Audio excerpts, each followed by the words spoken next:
Dear brothers and sisters, today I'm in Kaohsiung.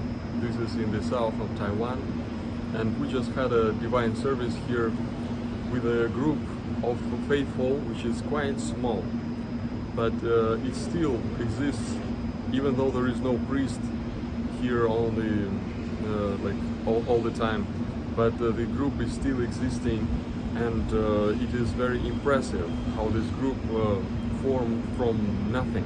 Okay, it was just few scattered individuals, but slowly, step by step, became such a group, such a family of faithful.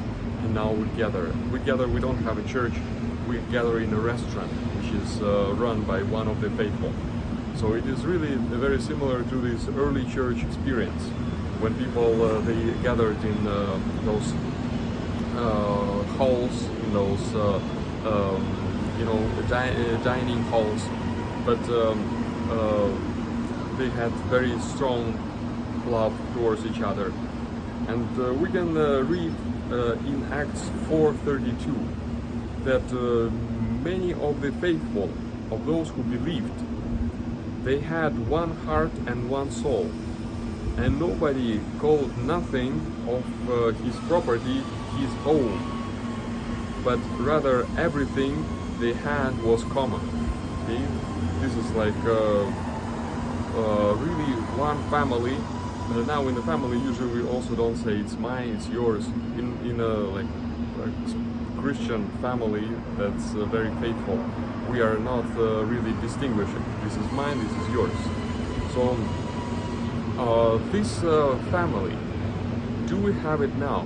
Do we have such families now on the parish level, on a level that is above just our own little family of relatives? Okay, that really depend on each other. We cannot do otherwise. Okay, even within the families, we don't have very good relationships now. A lot of trust and mutual understanding and love, but even less on the parish level. So people come, they consider it's my thing. I talk to God, and it's finished. I go, and that's it. And I don't want to stay for a common meal, or it's not my thing. I just I came to God, and now I go back. Okay, this is really very strange, because we need to have this family. The Lord tells us that you are saved in this family, within this family. Without this, you will be lost. You cannot really have this growth in Christ. Okay, so we need to strive for this. Maybe if we don't have such parish life, we should not just blame, it's priest is like that, or other people are like that, selfish and egoistic. But we need to begin with ourselves. What can we do? Maybe we can contribute somehow, some initiative. Let's get together. Let's care for someone. Do something. Okay, some common project. Okay, talk to priest. Offer some help. Okay, some contribution for this purpose. Okay. So that is very important. Okay, we should kill this egoistic thinking, and this thinking that I am the smartest and everybody else is just a problem. They will ask me something. It's just a hassle. That's why I keep alone. I keep social distance. Okay, this stupid phrase, this social distance. Okay, we don't need social distance in the church. Okay, so in the ancient times, we see that the whole society had such groups, such families, that they were uniting people, not just on family level, but on the higher level. In the very ancient time in Greece, there were this polis culture, that they had Athens, other big cities, and the whole city gathered together, the noblemen, okay, the citizens, okay, not the slaves. Okay, they gathered together, and they discussed all together things, what we need to do, what happens, and that was their social life. Later, this culture diminished, but in the Greco-Roman culture, those small congregations, brotherhoods, or different corporations, they get together, collegia, and they had many different names, heteria, those fraternitas, those groups, they get together. It was usually not more than 50 people, and they also discussed things, they had social life, they allowed for recognition of their members by this group, help to those who are poor members, they provided a lot of growth and self-expression opportunities for them, so people could really grow, they had this support, they always provided for burial expenses, somebody died, so that was in many ways their family above family, and later the church, the early Christians, they got into such communities, and this, for the Christians, this replaced those pagan communities and brotherhoods. It was instead of that, and but it had a very similar social role. But in the church, they also feel this mystical union with God when they gather together in such communities. This is what we are lacking right now. This is this family. Every one of us, we need to strive to be willing to have such a family. Beginning with ourselves. Contribute to such purpose. And it's not like Facebook or that's all fake. It's replacing. Not some other groups. Our main family, other than our family, the relatives, should be related to Christ somehow. Otherwise, it's just some club, some. We can participate in all kinds of associations and things like that, but it should not become our family. Our true family on this social level has to be related to Christ somehow. Saint Nicholas of Serbia, he's telling us that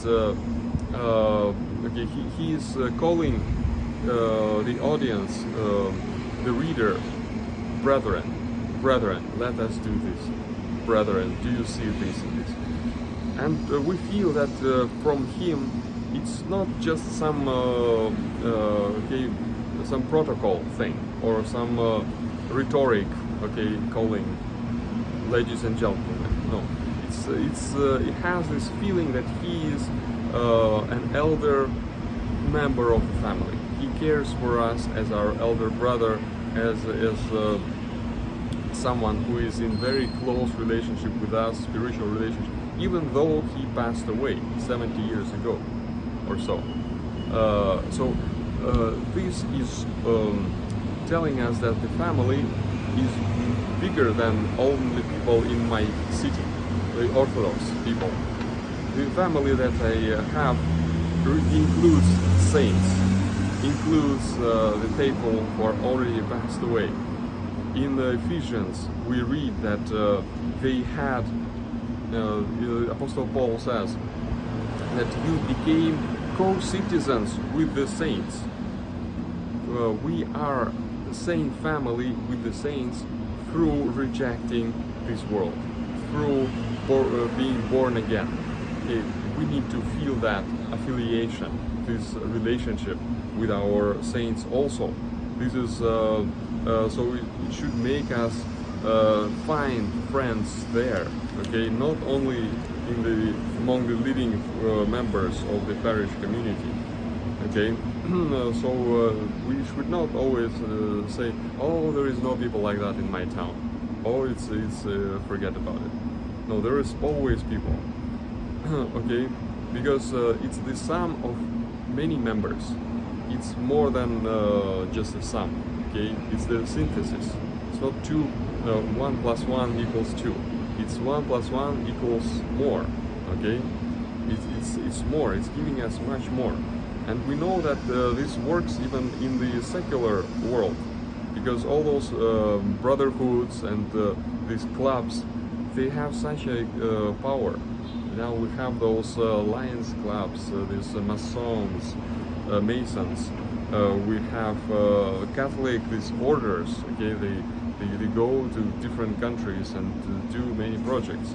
Okay, so it's really a big power, much bigger than just one person. The same works with people in Christ. When we are together, we can be really big, strong force against evil, against devil in this world. Okay? It will help both us and the whole world. This is very, very important. Okay. Now we are scattered. We're scattered. Okay. Everybody. Okay. Thinks that he is maybe the smartest, or that everybody else will betray him, so he's suspicious. Okay. And this really makes us so weak, because one person, anytime something happens, he's off. He's out of the game. Okay. But with the family, we can keep going. We can do many things, like an army of Christ, a battalion. Okay, form like a battalion. Okay. So I really advise that Orthodox, we can form more associations, not only on parish level. Okay, these families. We can also have, say, association of entrepreneurs, Orthodox entrepreneurs, or writers, or say editors, publishers, okay, people for publishing Orthodox books, okay, brotherhoods like that. Such brotherhoods, they played a big role in Ukraine when it was part of Poland, and the Catholic pressure was very great.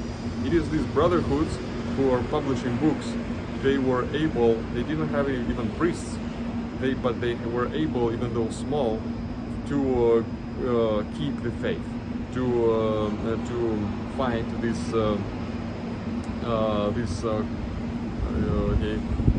power, cultural, political, that was trying to invade them. Okay, we can also have such brotherhoods for, say, pilgrimage, for some trips, or say volunteers who do some volunteer work, or missionaries. Okay, this also needs that union. Maybe researchers, say, research divine liturgy, study divine liturgy. Okay, architects. Okay, it can be anything. Okay, in the spirit of love, not bureaucratic thing. Okay, it's a bureaucratic. Not to show off, to get together, some photos, Facebook, and things like that. No, but to do this family union of Christians in Christ, united by Christ for some specific purposes. Okay, it was almost destroyed. You know, with the Orthodox countries, this Soviet system, in the communist system in many places, it was just destroyed anything, any kind of gathering. Even the kitchen was made very small, so you cannot get more than 2-3 people in that kitchen. Okay, so this is a big problem that we have now, that everybody is scattered. Okay, all the brotherhoods were destroyed. The Kazakhs groups were destroyed. Those fundraising clubs for some sponsoring some activities, that was destroyed. Some other unions for pilgrimage, for the Holy Land. Okay, almost everything was destroyed. Okay, the noble people were destroyed. Okay, so it is really important that we are not just a mass culture. Okay, or mass becomes also atomized. It's atomized people. who think in the same way because they watch the same thing. Okay, they have very similar things. So let us unite, and not just Facebook, okay, not just those. It's really fake. It's not real love and real union. We should not be afraid of people betraying us. Even Christ, he was not afraid of Judas. He took him everywhere. Okay, he taught him everything. He knew everything, and he betrayed him. Okay, we should not be afraid of that. Okay, we should not be thinking, oh, now we trust each other and something will happen. We just do things. We ourselves have to be not loyal, not betrayers. Okay, and everything else is in the Lord's hands. So let us have such a wide, open heart, embracing, being open to other people, especially to the Orthodox who are also called by Christ for salvation. And we will be forming such groups, and we will reach great results, bring much bigger fruits of faith that the Lord is expecting from us. May the Lord help us, give us such blessing and such heart, ministry, serving, sacrificing ourselves.